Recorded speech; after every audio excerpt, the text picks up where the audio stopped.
क्या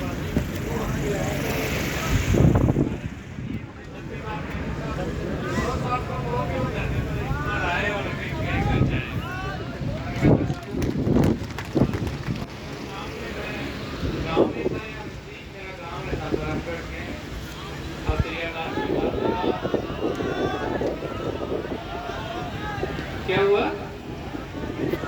अच्छा, तो कल शाम को मैं गांव में था, मेरे कोई ब्याह शादियों में लेता हूँ कि यही काम, तो वहाँ किशन जी मिल गए। किशन जी ने फिर पूरी बात समझाई, 15 मिनट हमने बात की और उन्होंने कहा साहब ऐसा है, लाखों लोग हैं और कम से कम हजारों लोग तो रोज इस गर्मी में वहाँ बैठते हैं, कम से कम हम जाकर बात करें और क्या कर सकते हैं, थोड़ी चर्चा जरूर करनी चाहिए। फिर कल शाम में मैंने कहा मैं कल जरूर आऊंगा, मैं अभी गांव में था, गांव से सीधा आप लोगों से मिलने ही आ रहा हूँ।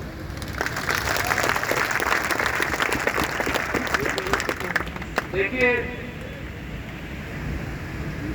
अपनी मांगों के लिए लड़ना, अपनी मांगों को संवैधानिक तरीके से सरकारों के सामने रखना, ये हम सबका अपना अधिकार है। सरकार कई बार मांगे जल्दी मान लेती है, कई बार हमें संघर्ष थोड़ा ज्यादा करना पड़ता है। और मुझे लगता है आपने कहा 17 तारीख से, 17 अप्रैल से, और मुझे लगता है कि आज 27 दिन हो गए, एक लंबा संघर्ष इस विपरीत मौसम में। गर्मी 3-4 दिन से बढ़ गई, फिर इससे पहले जब बारिश हो रही थी, सब चीजें खिलाफ ही आप लोगों के रही। और एक चीज की जरूर मुझे अच्छा लगा कि जो आपकी लड़ाई है, मुझे किशन जी ने भी बताया, अशोक जी ने भी बताया कि आप किस तरह से रामधुनी और गांधी के रास्ते पर चलकर सत्याग्रह आपने इसको अपना बनाया।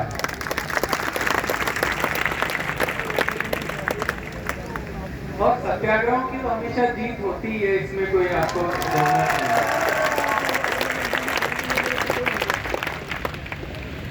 आपकी जो भी मांगे हैं सरकार में, मेरा भी थोड़ा बहुत हिस्सा है। आपकी बात, आपकी जो मांगे हैं उनको समझकर, जितना मैं समझा हूं कि आपका कुछ पे स्केल का था कि जब 13 में गहलोत साहब ने उसको अलग किया, उसके बाद दोबारा 17 में उसको अलग हुआ। आपको, आपका मानना है कि जिस तरह से पहले अशोक गहलोत जी ने शुरुआती तौर पर 9,800 कुछ रखा, वही होना चाहिए। तो जब उन्होंने पहले ही दिया तो दोबारा उसको करने में उनको कोई ज्यादा समस्या आनी नहीं चाहिए। और जो दूसरा आपका ग्रेजुएशन का एक इशू है, इसमें तो इन चीजों पर सरकार को सही से समझने की जरूरत है। और जब कोर्ट में पैरवी है तो मेरा काम है कि मैं अगर आप लोगों के पास आया हूं तो आप लोगों की एडवोकेसी, एक कागज आपने जो मुझे दिया है आपका, तो मैं इसकी एडवोकेसी आपके मतलब एक मजबूत वकील की तरह जाकर वहां पर आपकी बात मैं जरूर रखूंगा। निर्णय करना मुख्यमंत्री जी के और जो और आपका प्रशासनिक ढांचा है उन लोगों के हाथ में है। पर मैं ये जरूर आपसे कहना चाहता हूं कि मैं ये भी कहूंगा कि किस भीषण गर्मी में, विपरीत परिस्थिति में हमारे साथी वहां पर बैठे हैं, वो ठीक नहीं है।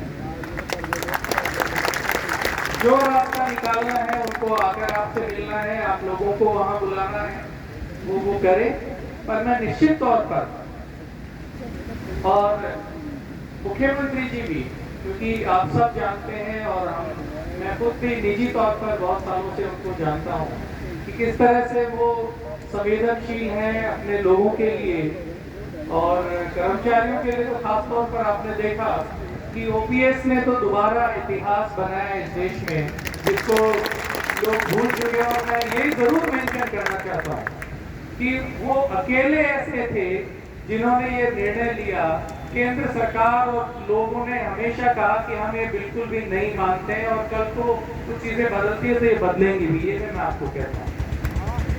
तो मैं ये बात इसलिए कह रहा हूँ कि जो कर्मचारी वर्ग है खासतौर पर राजस्थान का, चाहे वो आप लोगों के जो मंत्रालय कर्मचारी हैं या ऊपर से लेकर नीचे तक जितने भी लोग हैं, उनके लिए उनके मन में संवेदना है, क्योंकि शासन प्रशासन जो भी चलता है वो आप लोगों के हाथ से चलता है।